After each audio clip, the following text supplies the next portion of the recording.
तो कैसे हैं आप सभी। आज मैं आपके सामने हूँ एक नई क्लास के साथ।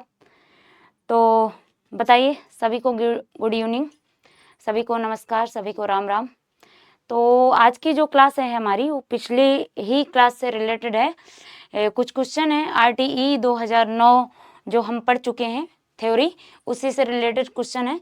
तो आज उससे रिलेटेड हम कुछ क्वेश्चन करेंगे और आइए तो फिर क्लास को स्टार्ट करते हैं। देखते हैं कि आज की क्लास में जो कुछ 15-16 क्वेश्चन हैं वो हम कवर करेंगे।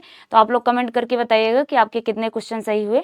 तो क्लास को स्टार्ट करते हैं और पहले क्वेश्चन की तरफ देखते हैं क्या कह रहा है पहला क्वेश्चन।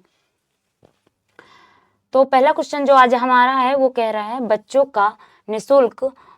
बच्चों की निःशुल्क और अनिवार्य शिक्षा का अधिकार अधिनियम 2009 यह निर्धारित करता है कि शिक्षा होनी चाहिए।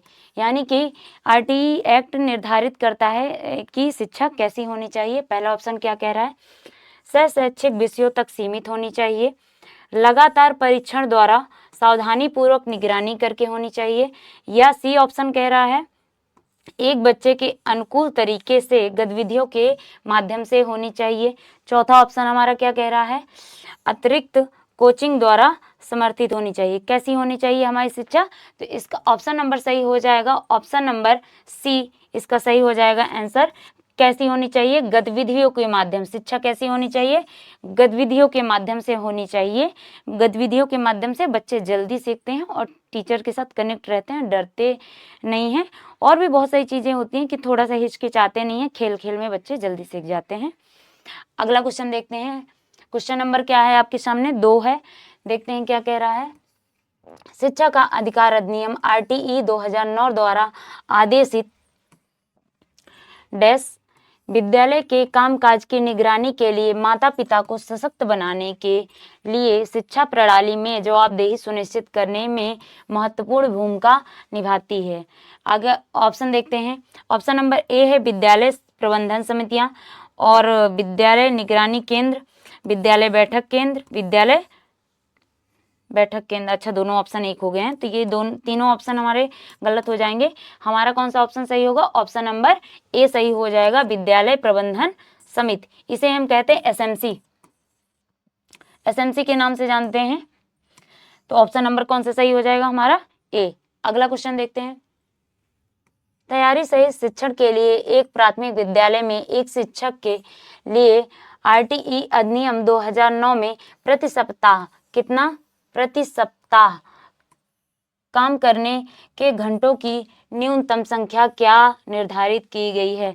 ऑप्शन नंबर है हमारा 44, option number B 45, option number C 50, option number D 55। क्या निर्धारित की गई है, ऑप्शन नंबर बी सही होगा इसका आंसर, 45 निर्धारित की गई है। ऑप्शन नंबर क्या सही हो जाएगा हमारा, बी 45 निर्धारित की गई है। न्यूनतम संख्या किसमें, सप्ताह में। अगला क्वेश्चन देखते हैं। क्वेश्चन नंबर हमारा क्या कह रहा है, 4। RTE अधिनियम की किस धारा और उपधारा के तहत सरकारी स्कूल के शिक्षकों पर निजी ट्यूशन पढ़ाने के लिए प्रतिबंध लगाया गया है। क्या पढ़ाने के लिए प्रतिबंध है, निजी ट्यूशन नहीं पढ़ा सकते, सरकारी स्कूल के टीचर निजी ट्यूशन नहीं पढ़ा सकते हम लोग। तो आगे देखिए, ए नंबर क्या कह रहा है 20, बी नंबर कह रहा है 28, 22 या 25। कौन सा ऑप्शन सही हो जाएगा, तो इसका ऑप्शन नंबर सही हो जाएगा बी। कौन सी धारा के तहत, 28 धारा के तहत कौन सा ऑप्शन सही हो जाएगा हमारा, बी। और आगे देखते हैं 20 और 22 और 25 धारा के बारे में बात कर लेते हैं। आगे देखिए 22 धारा हमारी क्या कहती है, 22 धारा में क्या है ये देख लेते हैं। आप लोग चाहें तो स्क्रीनशॉट भी इसका ले सकते हैं। आगे देखते हैं 22 धारा में स्कूल प्रबंधन समिति द्वारा स्कूल विकास योजना SDP तैयार करने का प्रावधान है। SDP को स्कूल में सभी पहलुओं पर ध्यान केंद्रित करने वाली एक व्यापक योजना के रूप में देखा जाता है, जैसे कि बच्चों के अधिकारों की सुरक्षा, बुनियादी ढांचे, शिक्षा को उपलब्धता, कक्षा आदान प्रदान और बाल मूल्यांकन, समावेशिता आदि पर। धारा नंबर हमारा क्या, 22। आगे 20 धारा में क्या है, केंद्र सरकार को मानदंडों और मानकों पर अनुसूची में संशोधन करने की शक्ति प्रदान करती है। कौन सी धारा हमारी? धारा नंबर 20। 22 धारा हमारी क्या कह रही है देखते हैं। उपर्युक्त सरकार और स्थानीय प्राधिकरण द्वारा छात्र शिक्षक अनुपात के रखरखाव के लिए प्रावधान करना चाहती है। कौन सी धारा में? शिक्षक और बालक का अनुपात। मैंने आपको पिछली क्लास में बताया है शिक्षक बालक का अनुपात कितना होना चाहिए। तो ये कौन सी धारा में है? धारा नंबर 25। अगला क्वेश्चन देखते हैं। क्वेश्चन नंबर है हमारा 5। एक प्राथमिक विद्यालय में 151 छात्र हैं। आरटीई अधिनियम 2009 के अनुसार विद्यालय में रखे जाने वाले शिक्षकों की संख्या क्या होनी चाहिए? बताइए। पिछली क्लास में बताया है शिक्षक और बालक का अनुपात पूछ रहा है कि एक विद्यालय में 151 छात्र हैं। कितने छात्र हैं? 151 छात्र हैं। तो विद्यालय में टीचर कितने होंगे? और यही पूछ रहा है, इसमें टीचर ही पूछ रहा है। ऑप्शन नंबर ए कह रहा है 5 प्राथमिक शिक्षक प्लस 1 विज्ञान शिक्षक। ऑप्शन गलत हो जाएगा क्योंकि विज्ञान शिक्षक प्राथमिक विद्यालय में नहीं होते हैं। 4 प्राथमिक शिक्षक 1 भाषा शिक्षक, ये ऑप्शन भी हमारा गलत हो जाएगा। 4 प्राथमिक शिक्षक प्लस 1 प्रधान शिक्षक, ये ऑप्शन भी गलत हो जाएगा। इसलिए ऑप्शन नंबर सही हो जाएगा हमारा डी। कौन सा ऑप्शन सही हो जाएगा? डी। 5 प्राथमिक शिक्षक होंगे प्लस 1 प्रधान शिक्षक होगा, इसे ही हम प्रधानाध्यापक या हेड कहते हैं। तो ऑप्शन नंबर कौन सा सही हो जाएगा? ऑप्शन नंबर हो जाएगा हमारा डी। अगला क्वेश्चन देखते हैं। अच्छा, ये शिक्षक और टीचरों के अनुपात की एक सारणी है, तो आप लोग चाहें तो इसका स्क्रीनशॉट भी ले सकते हैं। देख लेते हैं इसमें क्या है। आरटीई अधिनियम 2009 के अनुसार शिक्षक और छात्र का अनुपात 30 और 1 बताया गया है। अर्थ है कि प्रत्येक प्राथमिक विद्यालय में कुल 30 छात्रों के लिए 1 शिक्षक कार्यरत है। अगला देखते हैं, आगे देखते हैं। उपर्युक्त जानकारी से यह व्याख्या की जा सकती है कि विद्यालयों में रखे जाने वाले शिक्षकों की संख्या 5 प्राथमिक शिक्षक प्लस 1 प्रधान शिक्षक होगी। आगे देखते हैं, होगी या होगा, दोनों होगी या होगा। आगे देखते हैं, आरटीई 2009 यह बताता है कि एक प्राथमिक शिक्षक में 121-200 के लिए आवश्यक शिक्षकों की संख्या क्या है? प्राथमिक शिक्षक प्लस 1 प्रधान शिक्षक होगा। आगे देखते हैं, नोट क्या कह रहा है। नोट देखते हैं, अधिक जानकारी के लिए यह तालिका देखिए।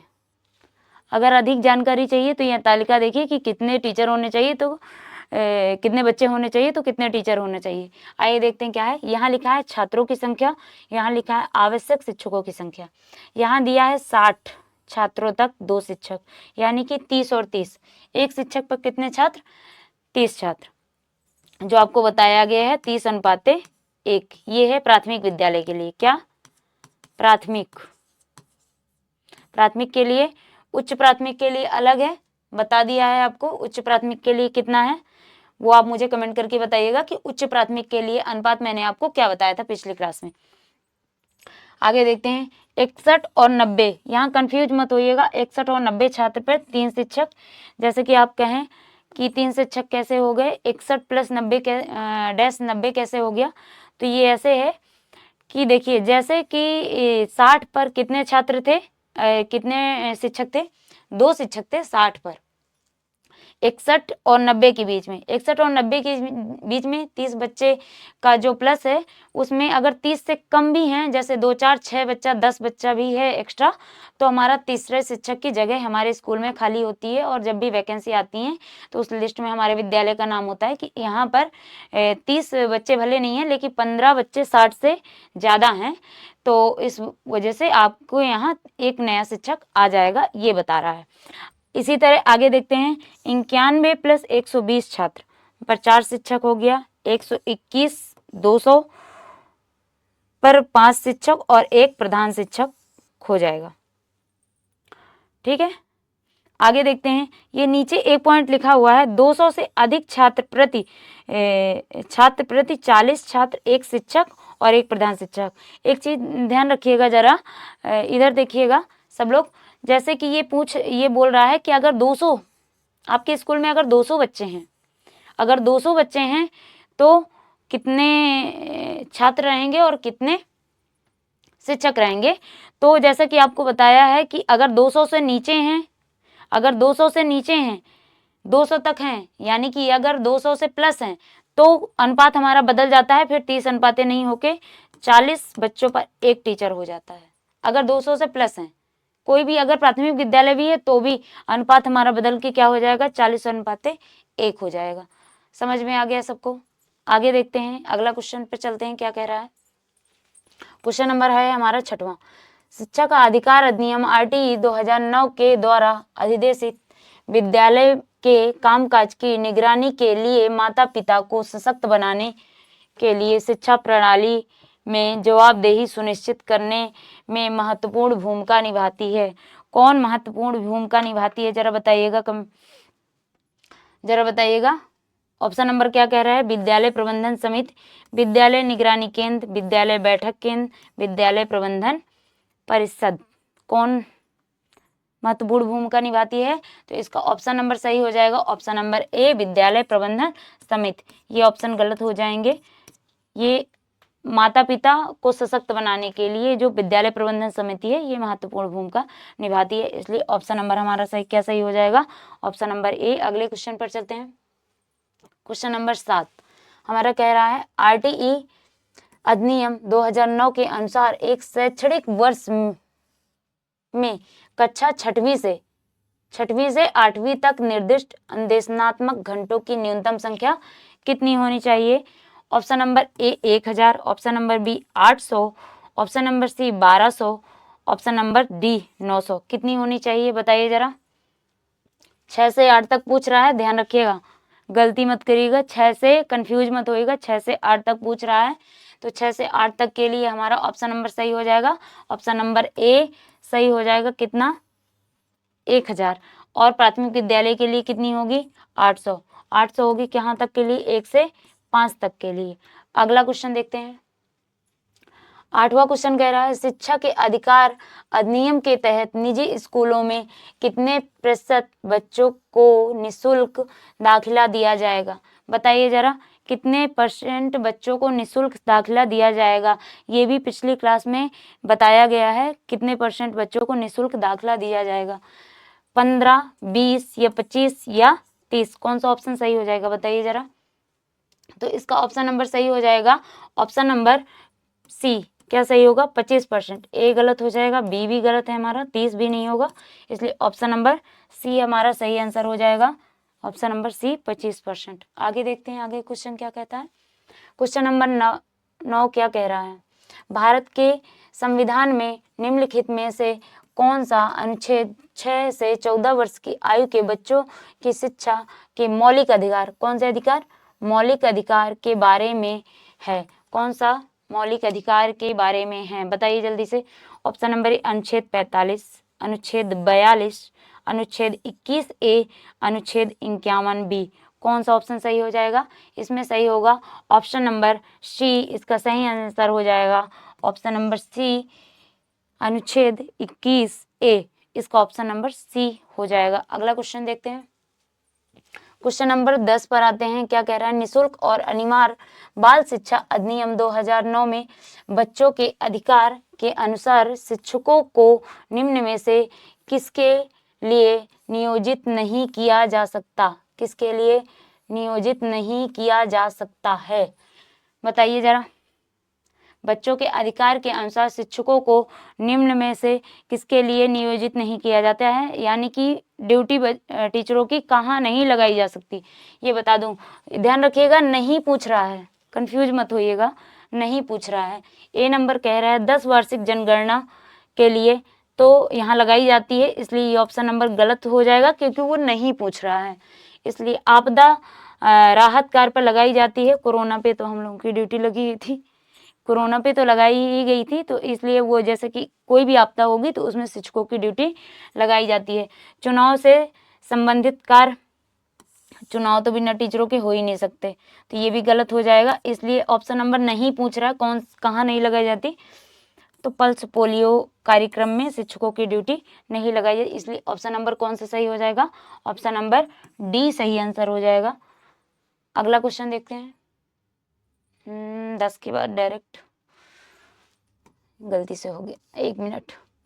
हाँ, आगे क्वेश्चन नंबर देखते हैं। प्राथमिक विद्यालय के कार्य दिवस निर्धारित हैं RTE एक्ट 2009 के तहत? प्राथमिक विद्यालय के पूछ रखा है, ध्यान रखिएगा, प्राथमिक विद्यालय के पूछ रखा है, उच्च प्राथमिक नहीं। इसलिए ऑप्शन नंबर क्या कह रहा है? 200, बी कह रहा है 180 दिन, सी कह रहा है 220 दिन, डी कह रहा है 160 दिन। कितना निर्धारित की गई है? जवाब दीजिएगा। प्राथमिक विद्यालय पूछ रहा है, इसलिए ऑप्शन नंबर क्या सही हो जाएगा? ऑप्शन नंबर ए सही हो जाएगा। उच्च प्राथमिक के लिए कितनी निर्धारित की गई है?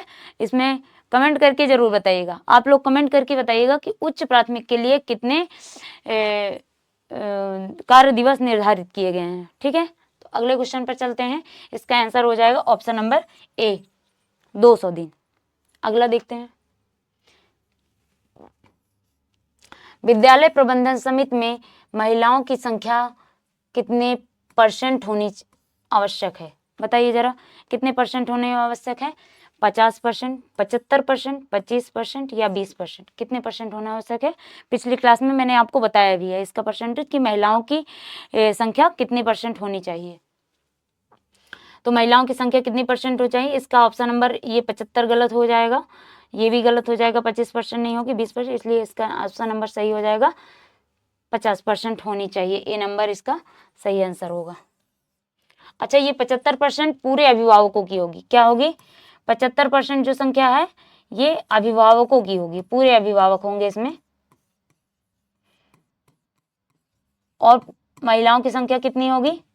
50%। इसमें क्या पूछ रहा है? आपके क्या पूछ रहा है? महिलाओं की संख्या पूछ रहा है, इसलिए क्या होगी? 50%। अगला क्वेश्चन देखते हैं। क्वेश्चन नंबर 13 हमारा क्या कह रहा है? भारत सरकार के किस वर्ष में बच्चों को मुफ्त और अनिवार्य शिक्षा अधिकार अधिनियम पारित किया गया है? बताइए जरा। ऑप्शन नंबर 2008, 2007, 2009 या 2010? बताइए जरा। कह रहा है अधिनियम पारित किया गया है, मुफ्त और अनिवार्य शिक्षा का अधिकार अधिनियम पारित किया गया। ध्यान रखिएगा, कंफ्यूज मत होइएगा। पारित किया गया पूछ रहा है, लागू नहीं पूछ रहा है, इसलिए ध्यान से करिएगा कि पारित किया गया पूछ रहा है। तो इसका ऑप्शन क्या सही हो जाएगा? 2008 भी गलत आंसर है, बी नंबर 2007 भी गलत आंसर है, डी भी गलत हो जाएगा, और इसका ऑप्शन नंबर सही हो जाएगा सी, 2009 में। और लागू कब हुआ था? लागू हुआ था ऑप्शन नंबर डी जो दिया हुआ होगा 2010 में। क्या हुआ था? लागू हुआ था। ठीक है, 1 अप्रैल, ये डेट भी देख लीजिएगा, 1 अप्रैल 2010 में क्या हुआ था? लागू हुआ था। ठीक है, अगला क्वेश्चन देखते हैं। अगला क्वेश्चन देखते हैं, क्वेश्चन नंबर 14। RTE 2009 के अनुसार प्रारंभिक शिक्षा का क्या अर्थ है? क्या अर्थ है प्रारंभिक शिक्षा का, जरा बताइए। RTE 2009 के अनुसार प्रारंभिक शिक्षा का क्या अर्थ है? ए नंबर कह रहा है कक्षा 1 से 5 तक की शिक्षा, कक्षा 1 से 8 तक की शिक्षा, या कक्षा 1 से 6 तक की शिक्षा, कक्षा 1 से 12 तक की शिक्षा। ऑप्शन नंबर डी कह रहा है कक्षा 1 से 12 तक की शिक्षा। बताइए कौन सा ऑप्शन सही होगा? तो इसका आंसर जो सही होगा वो सही होगा बी, 1 से 8 तक की शिक्षा। RTE 2009 के अनुसार प्रारंभिक शिक्षा का अर्थ है क्या? 1 से 8 तक की शिक्षा।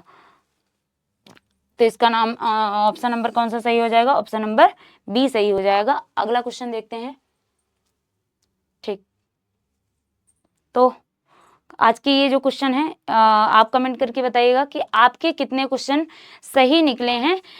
तो आज की क्लास यहीं एंड करते हैं इसको। और अगर हम इसी तरह क्या है, जैसे RTE 2009 पढ़ा, उसके बाद हमने कुछ क्वेश्चन कर लिए, इसके बाद हम कोई और टॉपिक पढ़ेंगे, उसके बाद उसी से रिलेटेड कुछ क्वेश्चन कर लेंगे। इसलिए हमें मतलब टॉपिक क्लियर हो जाएगा कि हमारा जो टॉपिक हमने पढ़ा उसमें क्या छूटा है और हमने कौन से क्वेश्चन गलत किए हैं, तो हम उसको दोबारा रिवीजन करेंगे।